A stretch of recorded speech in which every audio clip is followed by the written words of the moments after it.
안녕하십니까, 레필입니다. 6월 12일 두산 에너빌리티 보도록 하겠습니다. 증시 먼저 보겠습니다.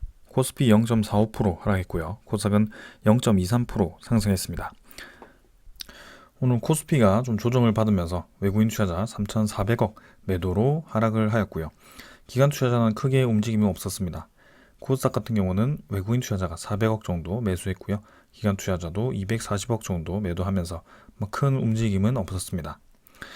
자, 코스피는 2600선 위에서 지속적으로 유지를 하고 있는 모습이고요. 코스피 전체적인 움직임이 꾸준히 지금 우상향하는 그림으로 만들어지고 있습니다. 그래서 코스피의 상위 종목들이 같이 똑같은 방향으로 지금 진행이 되고 있다라고 말씀을 드리고 싶고요. 고점을 점점 높이면서 진행이 되는 것을 참고하시면 되겠습니다.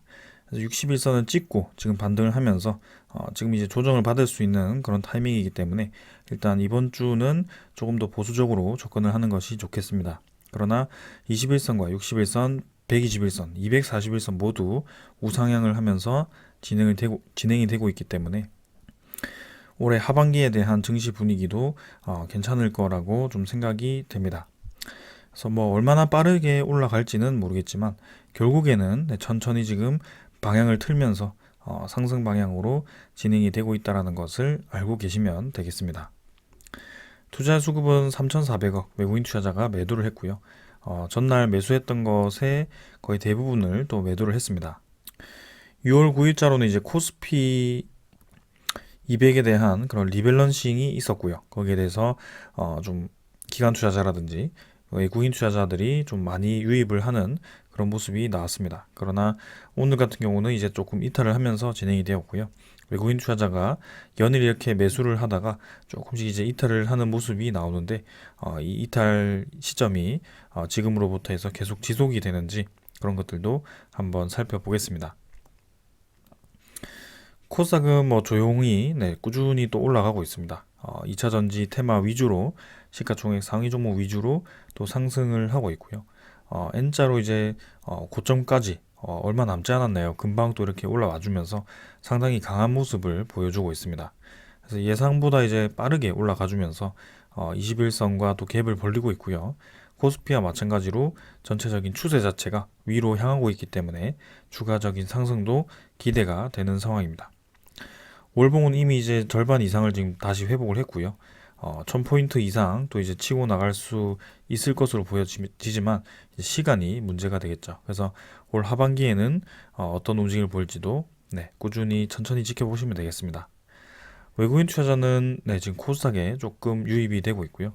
기관 투자자는 큰 움직임은 없었습니다. 그래서 전체적인 5월 30일부터 해서 이 수급을 보면은 그래도 꾸준히 좀 들어와주는 느낌이죠. 그래서 코스피보다 이제 코스닥에 조금 더 이 물량이 들어와주고 있는데 이 코스닥의 시가총액 상위 종목 위주로 좀 올라가다 보니까 그런 것들은 조금 더 유의를 해서 주목을 해보겠습니다.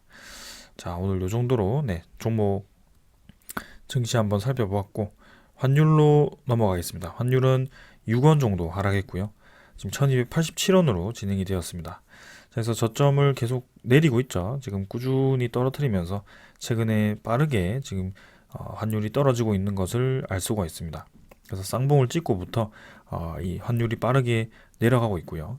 미국의 부채 한도 협상과 함께 그런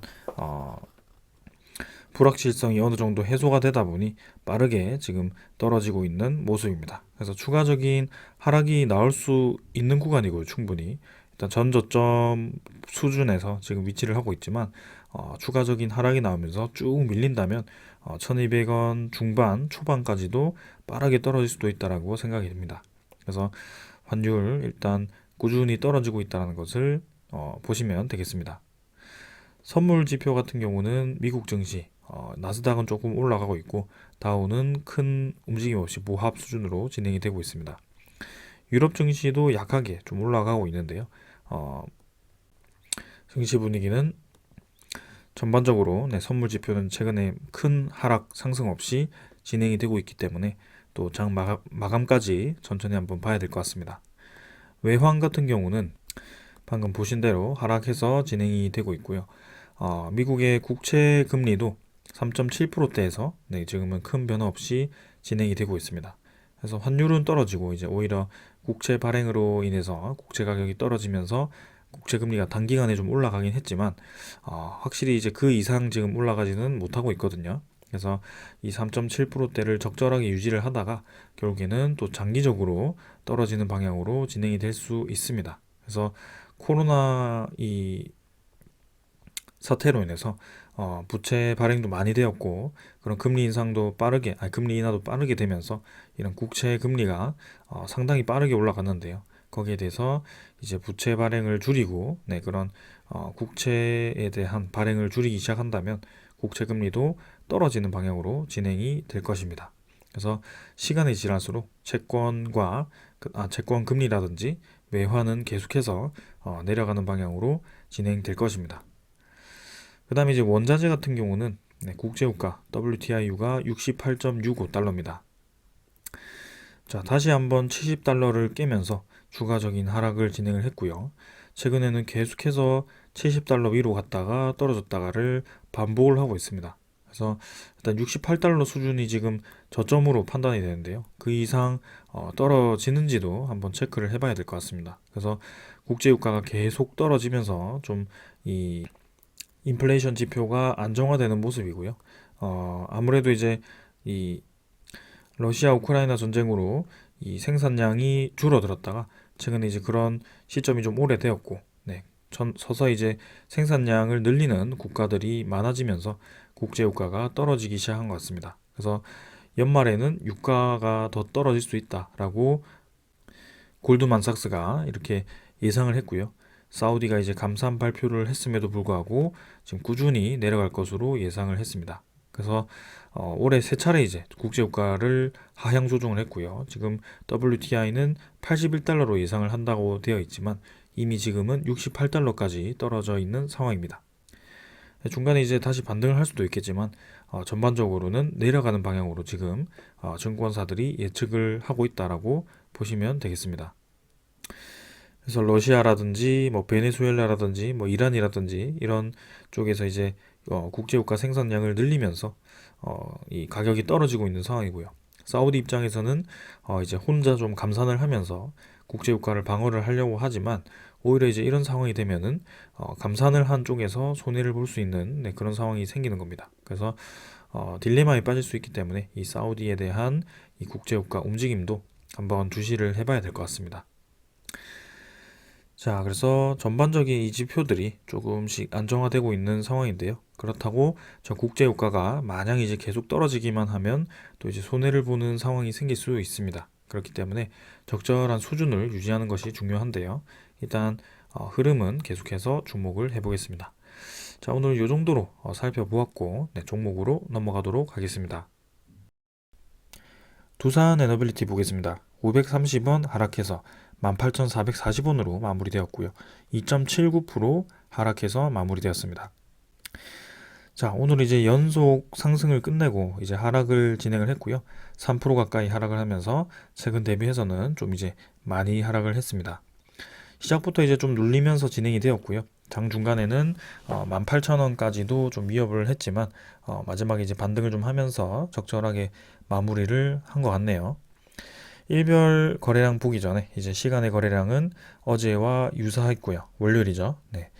가격대는 18,500원으로 마무리가 되었습니다. 그래서 한 50원 정도 상승해서 마무리되었기 때문에 큰 움직임이 없었다라고 보시면 되겠습니다.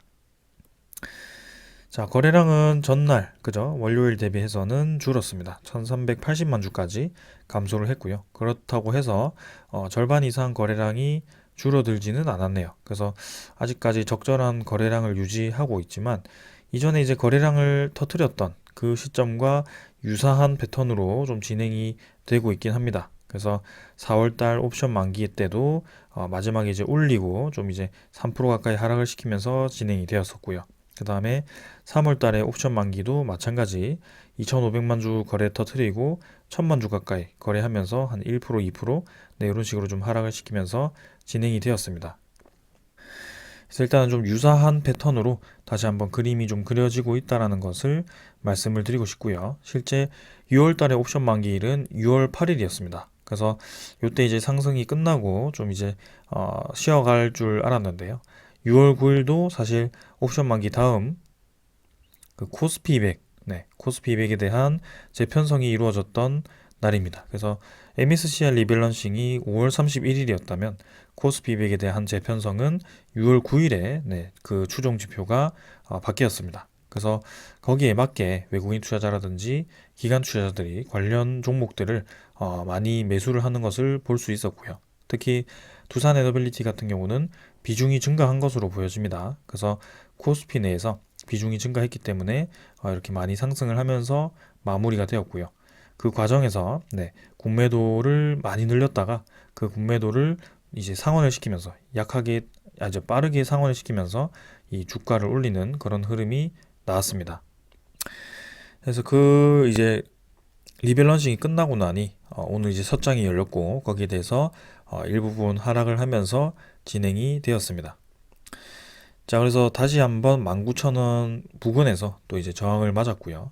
여기서 저항을 맞으면서 또 서서히 또 주가를 눌려가면서 진행을 할지 아니면은 적절하게 이제 선을 세우면서 이번에는 21선을 타면서 좀 반등을 해줄지 그런 것들을 살펴볼 필요가 있겠습니다. 그래서 아직까지는 기술적으로 21선과 이 주가에 대한 갭이 상당히 많이 벌어져 있기 때문에 조금 더 주가가 횡보를 해도 상관이 없거든요. 그래서 그동안 많이 급등을 했습니다. 빠르게 상승을 했었기 때문에 거기에 대한 시간이 필요할 수도 있습니다. 그래서 그런 과정이 이전처럼 이렇게 살짝 꺾이는 것도 나쁘지 않거든요.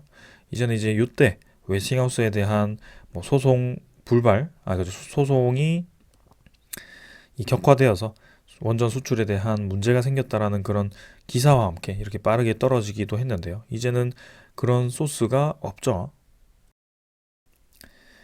그래서 오히려 그런 소스보다는 반등할 수 있는 소스들이 많기 때문에 천천히 접근을 해도 되겠습니다. 일단 우리가 주목할 점은 빠르게 내려왔던 그 저항대, 네, 이 우문구름이 두터워지기 전에 빠르게 반등을 시키면서 이 구간을 빠져나왔다라는 것이고요. 여기서 정고점, 그죠? 정고점 부근에 위치를 시키면서 유사한 패턴을 보이고 있지만 이전과는 좀 다르게 흘러갈 수 있다라고 좀 생각을 합니다. 그래서 일단 21선, 61선, 121선, 241선 모두 위로 향하면서 상당히 좋은 분위기를 형성을 하고 있고요. 장기적인 추세 241선 자체가 이렇게 꺾였다는 것 자체가 장기적인 흐름 자체가 바뀌었다라고 이해를 할 수가 있습니다. 그래서 이 구간에서 이번 주 내내 횡보를 할 수도 있고 뭐 다음 주까지도 횡보를 할 수 있겠지만 결국에는 빠르게 반등을 해서 자리를 잡는다라는 것 자체가 중요한 것이고요. 그 다음 상승이 어디까지 나올지가 또 이제 기대가 되는 상황입니다. 자, 그래서 우리의 예상보다 지금 생각보다 빨리 올라왔고요.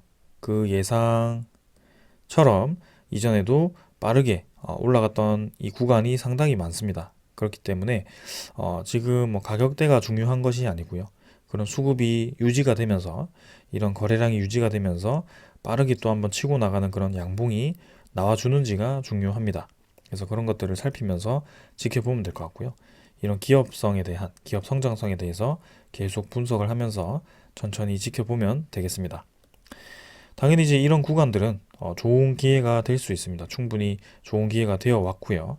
지금 결과적으로 보면은 이런 구간에서 지속적으로 매수를 해 왔던 것이 이제는 다 수익으로 되는 것입니다. 그래서 여러분들이 누군가는 보기에는 이렇게 오르락 내리락 하는 과정 속에 그죠?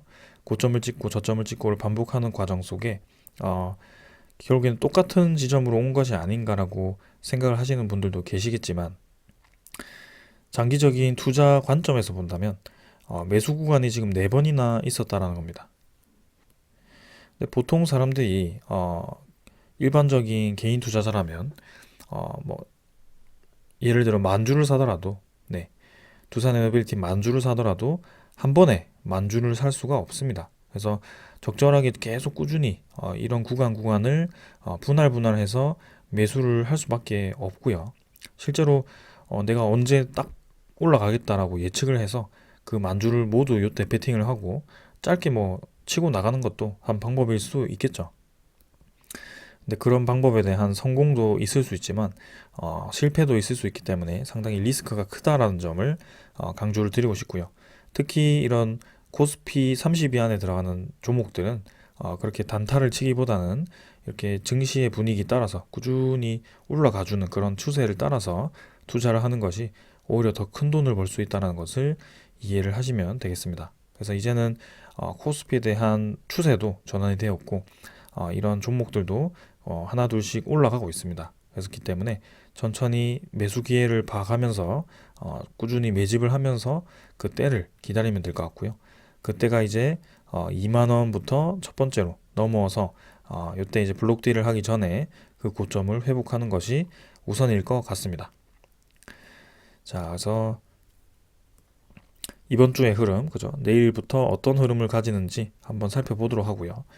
유사한 흐름이라고 한다면 거래량이 내일은 조금 더 감소하고 점차적으로 감소를 하면서 적절한 수준에서 이번 주는 횡보를 하지 않을까라는 생각이고요. 우리 예상보다 좀 더 빠르다면 바로 이제 또 치고 나가주면서 고점을 뚫고 나가는 그런 흐름이 나올 수 있겠습니다. 뭐 어떤 방향이든 간에 천천히 한번 접근을 하면 될 것 같고요. 이미 우리는 저항선이 거의 없는 상황입니다, 지금. 그래서 빠르게 치고 나왔기 때문에 거기에 대해서 시간을 두고 지켜보자라고 말씀을 드리겠습니다.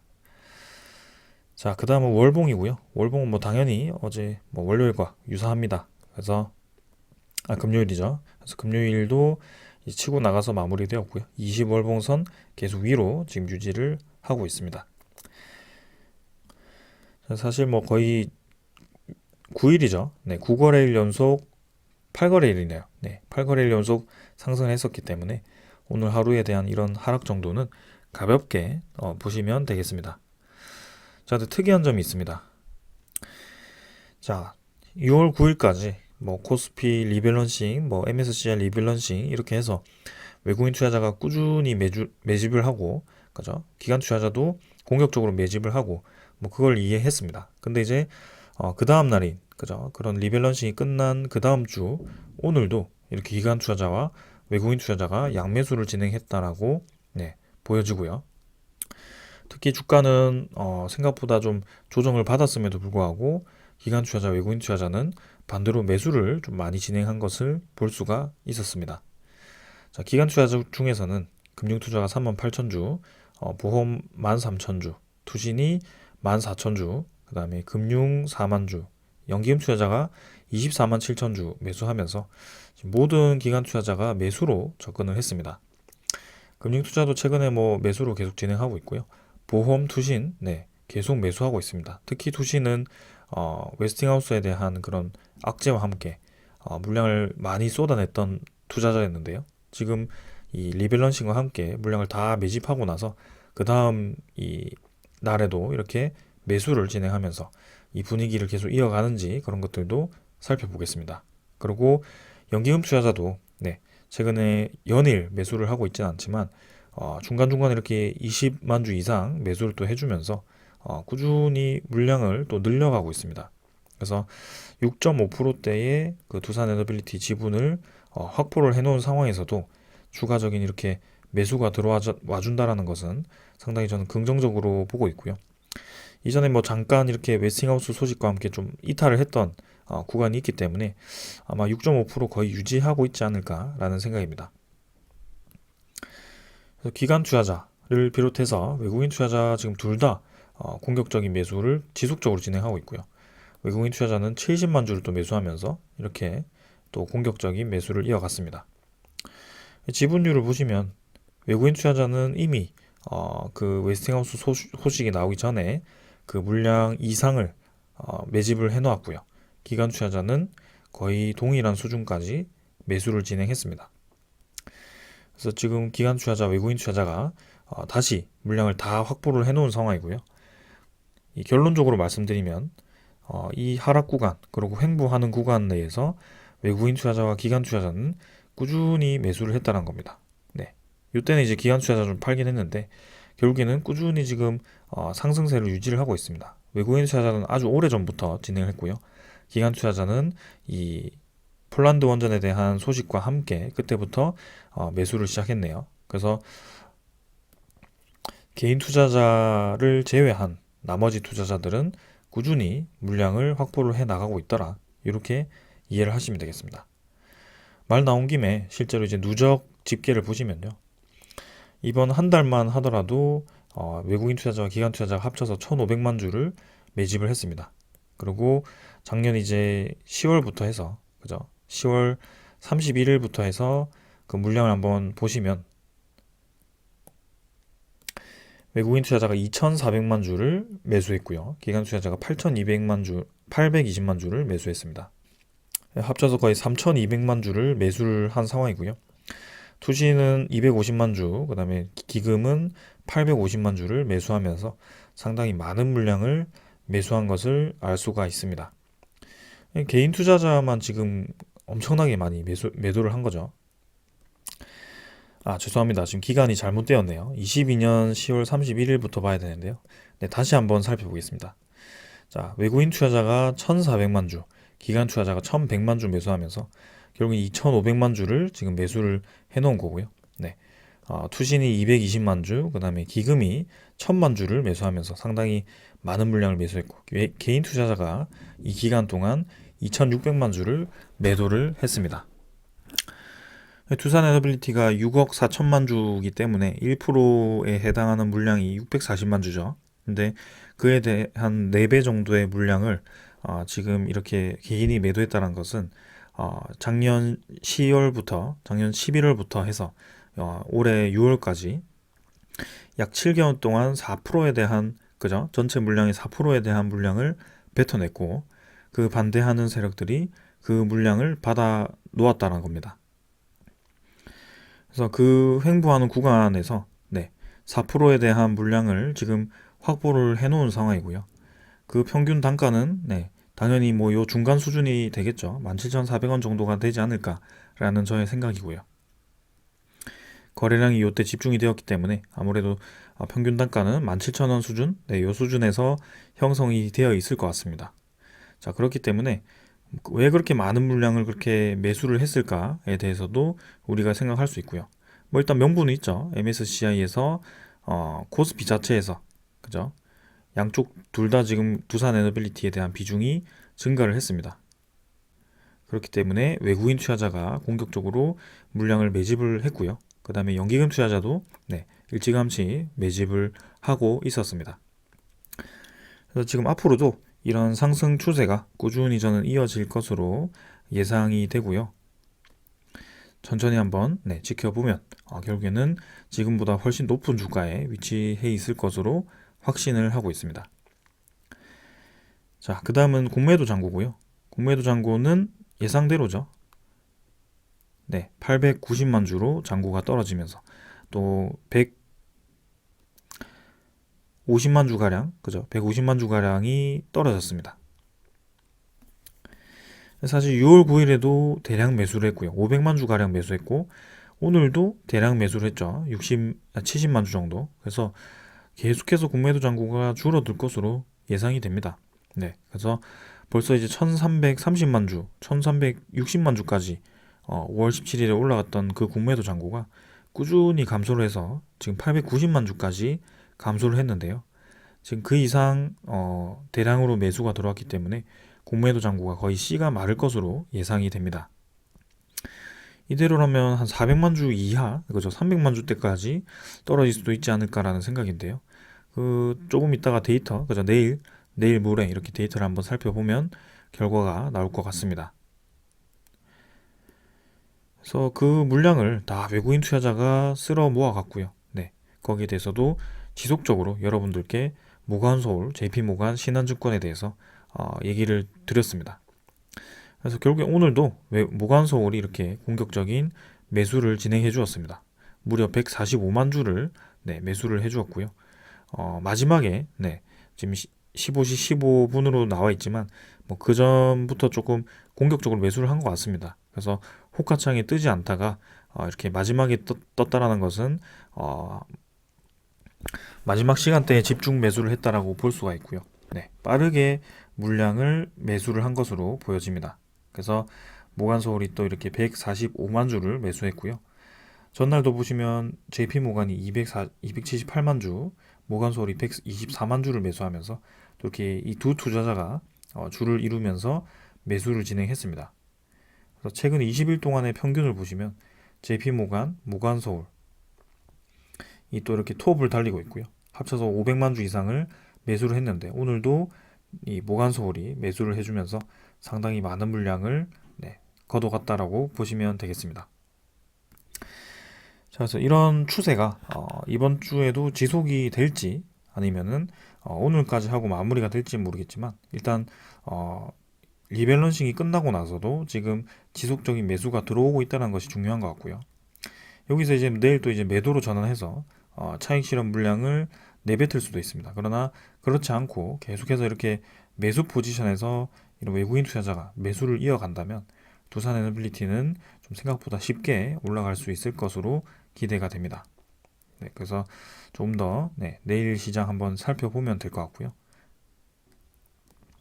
그 다음은 대차장고입니다. 대차장고도 체결이 거의 없죠. 네, 상환이 66만 주 되면서 거의 66만 주가 상환이 되었습니다. 그래서 대차장고도 2640만 주까지 감소를 했고요. 3000만 주 수준에서 빠르게 줄어들고 있습니다.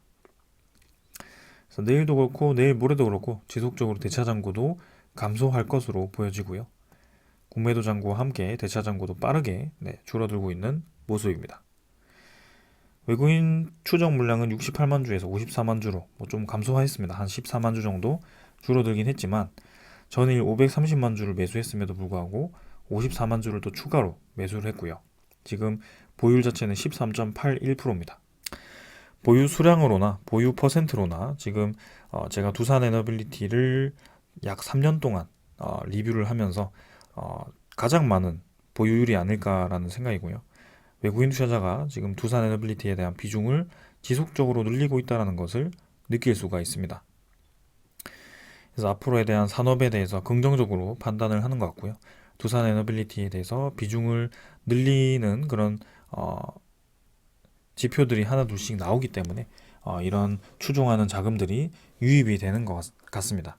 그렇기 때문에 생각보다 오랫동안 좀 상승을 할 수도 있겠다라는 생각이 드는데 일단 차분히 내일 시장부터 접근을 해보도록 하겠습니다.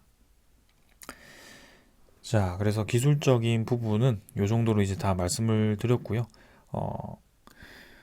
두산에너빌리티의 개별적인 기술들, 그 다음에 그런 사업성에 대해서는 어제 또 제가 자세하게 다루었기 때문에 못 보신 분들은 한번 보시면 좋을 것 같고요.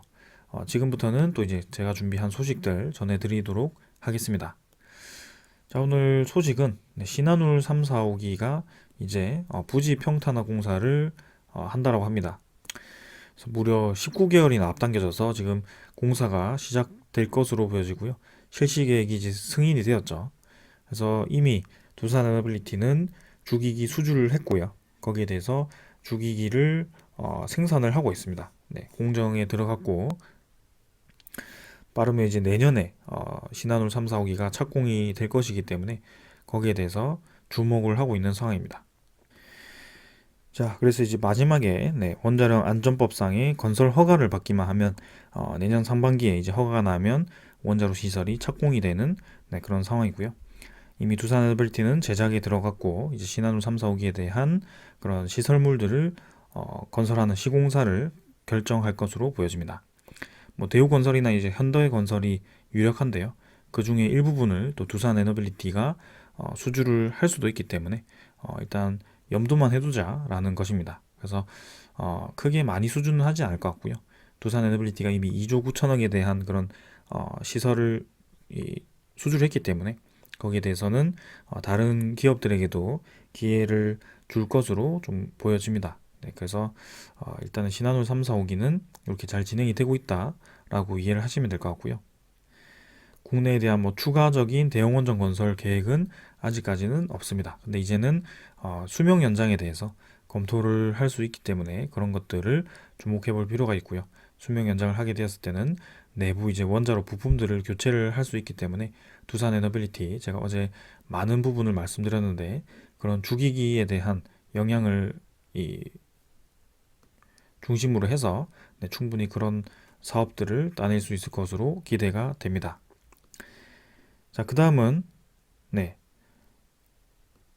해상풍력 시장도 계속해서 이제 가속화가 되고 있습니다. 그래서 전라남도도 지금 이제 2030년까지 48.5조 원을 투입해서 8.2기가트의 해상풍력 단지를 조성하겠다라고 발표를 했고요. 네. 그래서 전남용 해상풍력, 태양광 등 재생에너지 보급 확대 방안에 대해서 이렇게 논의를 했다라고 합니다. 그래서 재생에너지 보급 확대를 위해서 세계 최대 규모인 25기가와트의 해상풍력 발전과 5기가와트 규모의 태양광 발전을 계획을 하고 있고요. 25기가와트, 5기가와트죠. 그래서 태양광 대비해서 해상풍력이 5배 시장이 큰 것으로 판단이 됩니다. 단지는 이제 25기가와트지만 2030년까지는 48조 5천억 원을 투입해서 8.2기가와트 정도를 조성을 한다라고 하고요. 거기에 대해서 앞으로 두산 에너빌리티가 국산화 터빈 중에 가장 큰 터빈이죠. 8메가와트급을 이제 납품을 많이 할 수 있을 것으로 또 기대가 됩니다. 그래서 두산 에너빌리티 이미 제주 해상풍력 쪽에 단지 건설을 하고 있고요. 한림 해상풍력이죠. 거기서 8메가와트급을 실증 이후에 첫 납품을 할 수 있을 것으로 또 기대가 됩니다. 그 이후에 이제 또 전라남도 쪽에도 8메가와트급을 건설을 할 수 있을 것으로 보여지고요. 네, 지멘스 가메사라든지 그런 기업들과 또 힘을 합쳐서 추후에는 용량이 더 큰 16메가와트급, 15메가와트급 이상의 그런 제품들도 생산을 할 것으로 기대가 됩니다. 그래서 원자력이라든지 해상풍력이라든지 뭐 지금 나오지 않았지만 가스터빈이라든지 수소라든지 이런 사업들이 모두 골고루 지금 성장을 하고 있고요. 병행한다라는 것 자체가 두산 에너빌리티의 가장 큰 장점이라고 생각합니다. 네, 그래서 계속 이런 분야들에 대해서 정리를 해드리겠습니다. 그 다음에 이제 두산 에너빌리티가 이제 여기 나오죠. 가스터빈을 이용한 암모니아 혼소 발전소를 또 이렇게 해외 국가들과 또 협업을 하고 있습니다. 그래서 이미 베트남과 협업을 진행했는데 지금 이제 필리핀에도 암모니아 혼소 발전을 위해서 MOU 체결을 한 것으로 보여지고요. 전 세계적으로 이제 석탄 발전을 친환경으로 조성하기 위해서 LNG라든지 저런 암모니아 발전으로 전환을 하고 있습니다. 궁극적으로 이제 수소 발전이죠. 그래서 그런 것들을 하기 위해서는 기본적으로 가스터빈이라는 기술이 있어야 되고요. 그 가스터빈을 지금 주로 국산화를 성공했고 주로 생산하기 위해서 두산 에너빌리티가 노력을 하고 있습니다. 당장 이제 올해 하반기에 그런 우리나라 국산품들이 실증 단계를 위해서 다른 모델의 그 가스터빈 모델들이 분당이라든지 그쪽으로 이제 들어갈 것 같고요. 보령이죠. 두 곳에 납품이 되고 실증 사업이 들어가고 김포 열병합발전소도 실증에 성공을 하게 된다면 앞으로 우리나라를 비롯한 전 세계 이 가스터빈 시장에서 두산 에너빌리티 이름을 또 자주 들을 수 있을 것 같습니다. 자, 그래서 이게 시장 상황이 계속 개선이 되고 있고요. 에너지에 대한 수요가 줄어들지 않는 이상은 두산 에너빌리티의 사업이 줄어들 수가 없습니다. 사업의 크기가 줄어들 가능성이 거의 저는 제로라고 생각을 합니다. 그렇기 때문에 앞으로 성장할 수밖에 없는 그런 산업을 영위하고 있고 거기에 대해서 이 기술력을 따져본다면 기술력도 독보적입니다. 네, 그래서 터빈에 대한 기술, 아주 좋은 기술을 가지고 있기 때문에 특히 우리나라에서는 거의 유일무이한 기업이기 때문에 국가의 관심을 받을 수밖에 없고 거기에 대해서 에너지 산업에서 빠질 수도 없는 기업입니다. 다만 이제 이 덩치가 크고 주가가 좀 움직이지 않아서 문제긴 하지만 여러분들 보셨다시피 주식수가 많으나 적으나 크게 상관이 없다라는 것은 여기서 알 수가 있습니다. 주가가 저점을 찍고 30%, 40% 올라가는데도 큰 무리가 없다는 겁니다. 거래량이 사실 크게 터지지 않더라도 매수 수급이 붙어주기만 한다면 주식수가 중요하지 않습니다. 결국에는 올라가거든요. 그래서 때가 되면 이 종목도 힘차게 다시 올라갈 겁니다. 이전처럼요. 그래서 그런 때를 기다릴 뿐이고요. 지금은 천천히 지켜보시면 되겠습니다. 이제는 적극적으로 매수할 수 있는 기회는 밴드는 아니죠. 네, 그래서 조금 지켜보는 단계라고 보시면 될 것 같고요. 만약에라도 이번에 다시 꺾여서 좀 이제 내려와 준다면 또 기회가 되겠지만 이번에는 좀 가졌으면 하는 바람입니다. 그래서 여러분들을 비롯한 저도 네, 이 구간에서 좀 많이 매집을 했었고요. 거기에 대해서 이제는 열매를 맺어야 되는 상황이기 때문에 한번 천천히 보겠습니다. 그렇다고 뭐 당장 이번 달, 다음 달에 익절을 원하는 것은 아니고요. 이 사업에 대한 흐름을 보았을 때는 내년까지도 지속적으로 좋을 것으로 기대가 되기 때문에 천천히 한번 살펴봐도 되겠습니다. 특히 코스피에 대한 흐름을 보았을 때 코스피에 유동성 자금이 들어온다라고 한다면 내년에 이제 금리가 떨어지는 방향으로 진행되고 유동성 자금이 유입이 된다면 코스피 상위 종목들 특히 이런 에너지 수요에 따른 친환경 에너지 사업을 하는 기업 위주로 또 큰 상승이 나올 수도 있거든요. 그래서 그런 것들을 좀 생각을 해본다면 올해 투자를 해보는 것도 좋을 것 같습니다. 네. 그래서 그런 것들 지속적으로 분석을 드리면서 함께 해보도록 하겠습니다. 자, 오늘 여기까지 하고 마무리하겠습니다. 감사합니다.